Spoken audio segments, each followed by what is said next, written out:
AP రాజకీయాలు ఆసక్తికరంగా మారుతున్నాయి. కూటమితో ఫ్రెండ్షిప్ చేస్తూనే బీజేపీ, జనసేన సొంతంగా బలం పెంచుకోవడంపైన కొత్త వ్యూహాలు రచిస్తున్నాయి. ఇక ఈ టైంలో మంత్రి లోకేష్ ఢిల్లీ పర్యటనలో ప్రశాంత్ కిషోర్తో భేటీ అయ్యారు. ఎన్నికల ముందు టీడీపీకి వ్యూహాలు, సూచనలు అందించిన ప్రశాంత్ కిషోర్ ఇప్పుడు ఏపీలో పరిస్థితులపైన ఇచ్చిన గ్రౌండ్ రిపోర్ట్లో కీలక అంశాలను ప్రస్తావించినట్లు సమాచారం. రాజకీయ వ్యూహకర్త ప్రశాంత్ కిషోర్ రాష్ట్ర మంత్రి నారా లోకేష్తో భేటీ అయ్యారు. ఈ సమయంలో ఏపీలో ప్రభుత్వంపైన ప్రజల్లో ఉన్న అభిప్రాయం, కూటమి మధ్య సమన్వయం కొరవడిన అంశాలను ప్రశాంత్ కిషోర్ నివేదిక రూపంలో లోకేష్కు అందించినట్లు తెలుస్తోంది. ఏపీలో కూటమి ప్రభుత్వం 8 నెలల పాలనపైన టీడీపీ నాయకత్వం ఎప్పటికప్పుడు క్షేత్రస్థాయి నుంచి సమాచారం సేకరిస్తోంది. పథకాల అమలు విషయంలో వస్తున్న ఫీడ్బ్యాక్తో వాటిని అమలు చేయాలని ఆలోచన చేస్తోంది.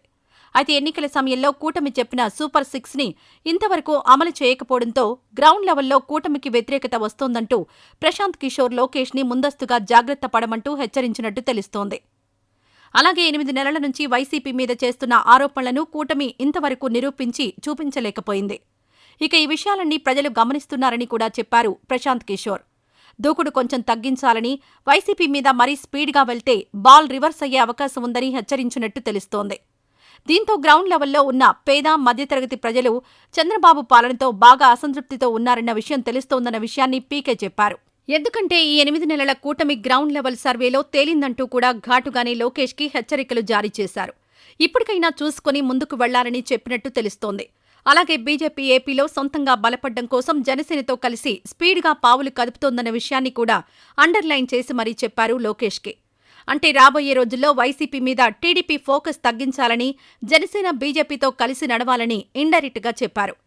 ఎప్పుడైతే పవన్ కళ్యాణ్ గ్రిప్లో ఉంటారో అప్పటి వరకే టీడీపీకి మనుగడ అని, ఒకసారి చేజారి బీజేపీ గూట్లోకి వెళ్తే మాత్రం టీడీపీని ఎవరూ కాపాడలేరని, పెద్ద దెబ్బ తగిలే అవకాశం ఉందంటూ భవిష్యత్తు జోషం చెప్పుకొచ్చారు.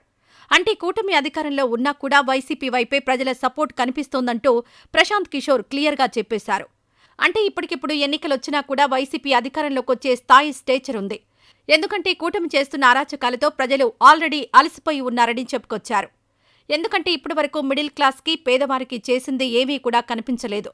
టైం దొరికితే వైసీపీ మీద తిరగబడ్డం అనేదే ఇప్పటివరకు హైలైట్ అవుతూ వచ్చింది.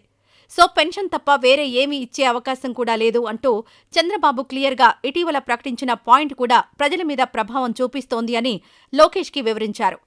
సంపద సృష్టిస్తాం అని చెప్పారు. అమరావతి డెవలప్మెంట్ అన్నారు. ఏదీ చేయడం లేదు. మద్యం, ఇసుక మాఫియా పెరిగిపోయింది. అలాగే ప్రజలకు అందుబాటులో ఒక్క నాయకుడు కూడా కనిపించడం లేదు. ప్రజలు అసలు తమ మొర ఎవరికి చెప్పుకోవాలో కూడా తెలియని పరిస్థితికొచ్చేశారని కూడా చెప్పారు.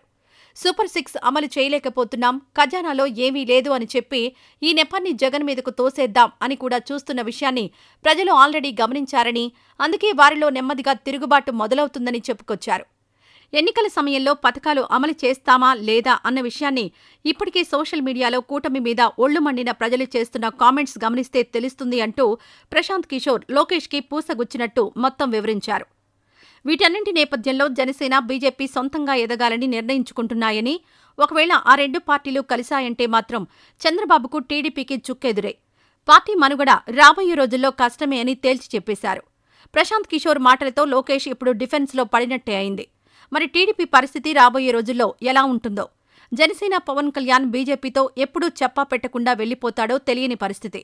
అంటే కేంద్రంలో మోడీకి నితీష్ కుమార్ తలనొప్పిగా ఎలా ఉంటాడో, ఇక్కడ ఏపీలో చంద్రబాబుకు పవన్ కళ్యాణ్ జూనియర్ నితీష్ కుమార్లా తయారయ్యాడని చెప్పుకోవచ్చు.